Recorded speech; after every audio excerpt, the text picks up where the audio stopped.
ಇನ್ನು ಮೊನ್ನೆ ಮೇ 23ನೇ ತಾರೀಕು ಕಾಣೆಯಾಗಿದ್ದ ಭಾರತೀಯ ವಾಯುಸೇನೆಯ ಸುಖೋಯ್ Su-30 ಯುದ್ಧ ವಿಮಾನದ ಭಗ್ನಾವಶೇಷಗಳು ಇವತ್ತು ಭಾರತ ಚೀನಾ ಗಡಿಯಲ್ಲಿ ಪತ್ತೆಯಾಗಿದೆ. ಚೀನಾ ಗಡಿಯಲ್ಲಿ ಯುದ್ಧ ವಿಮಾನ ಪತನವಾಗಿರುವ ಬಗ್ಗೆ ವಾಯುಸೇನೆ ಅಧಿಕಾರಿಗಳು ದೃಢಪಡಿಸಿದ್ದಾರೆ. ಸುಖೋಯ್ ಯುದ್ಧ ವಿಮಾನದಲ್ಲಿದ್ದ ಇಬ್ಬರು ಪೈಲಟ್ಗಳ ಬಗ್ಗೆಯೂ ಮಾಹಿತಿ ಸಿಕ್ಕಿಲ್ಲ. ಹೀಗಾಗಿ ವಿಮಾನದಲ್ಲಿದ್ದವರು ಬದುಕುಳಿದಿರುವ ಸಾಧ್ಯತೆ ಕಡಿಮೆ ಅಂತ ಹೇಳಲಾಗ್ತಾ ಇದೆ. ಮಂಗಳವಾರ ಮಧ್ಯಾಹ್ನ ತೇಜ್ಪುರ್ ವಾಯುನೆಲೆಯಿಂದ ಟೇಕ್ ಆಫ್ ಆಗಿದ್ದ ಸುಖೋಯ್ Su-30 ಅರುಣಾಚಲ ಪ್ರದೇಶದ ದೌಲಾಸಂಗ್ ಬಳಿ ರಡಾರ್ ಸಂಪರ್ಕ ಕಳೆದುಕೊಂಡಿತ್ತು. 60 ಕಿಲೋಮೀಟರ್ ಹಾರಾಟ ನಡೆಸಿದ ನಂತರ ರೇಡಿಯೋ ಹಾಗೂ ರಡಾರ್ ಸಂಪರ್ಕ ಕಳೆದುಕೊಂಡಿತ್ತು.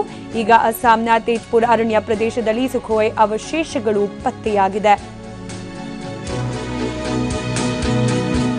ಮೇ 23ನೇ ತಾರೀಕು ರಡಾರ್ನ ಸಂಪರ್ಕವನ್ನು ಕಳೆದುಕೊಂಡು ನಾಪತ್ತೆಯಾಗಿದ್ದ ಭಾರತೀಯ ವಾಯುಸೇನೆಯ ಸುಖೋಯ್ Su-30 ಯುದ್ಧ ವಿಮಾನದ ಅವಶೇಷಗಳು ಪತ್ತೆಯಾಗಿದೆ. ಅದರಲ್ಲೂ ಕೂಡ ಭಾರತ ಚೀನಾ ಗಡಿಯಲ್ಲಿ ಪತ್ತೆಯಾಗಿದೆ. ಹಾಗೆ ಈ ಒಂದು ಯುದ್ಧ ವಿಮಾನದಲ್ಲಿದ್ದ ಇಬ್ಬರು ಪೈಲಟ್ಗಳ ಬಗ್ಗೆ ಕೂಡ ಇದುವರೆಗೂ ಯಾವುದೇ ರೀತಿಯ ಮಾಹಿತಿ ಲಭ್ಯವಾಗಿಲ್ಲ. ಆದರೆ ಬದುಕುಳಿದಿರುವ ಸಾಧ್ಯತೆ ತೀರಾ ಕಡಿಮೆ ಅನ್ನೋ ಮಾತುಗಳು ಕೂಡ ಕೇಳಿ ಬರ್ತಾ ಇದೆ. ಯುದ್ಧ ವಿಮಾನ ಪತನವಾಗಿರುವ ಬಗ್ಗೆ ವಾಯುಸೇನೆ ಅಧಿಕಾರಿಗಳು ದೃಢಪಡಿಸಿದ್ದಾರೆ. ಸುಖೋಯ್ ಯುದ್ಧ ವಿಮಾನದಲ್ಲಿದ್ದ ಇಬ್ಬರು ಪೈಲಟ್ಗಳ ಬಗ್ಗೆ ಮಾಹಿತಿ ಲಭ್ಯವಾಗ್ತಾ ಇಲ್ಲ.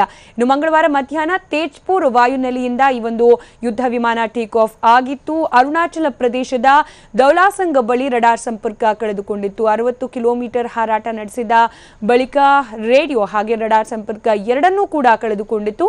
ಈಗ ಅಸ್ಸಾಂನ ತೇಜ್ಪುರ್ ಅರಣ್ಯ ಪ್ರದೇಶದಲ್ಲಿ ಸುಖೋಯ್ ಅವಶೇಷಗಳು ಪತ್ತೆ ಆಗಿದೆ.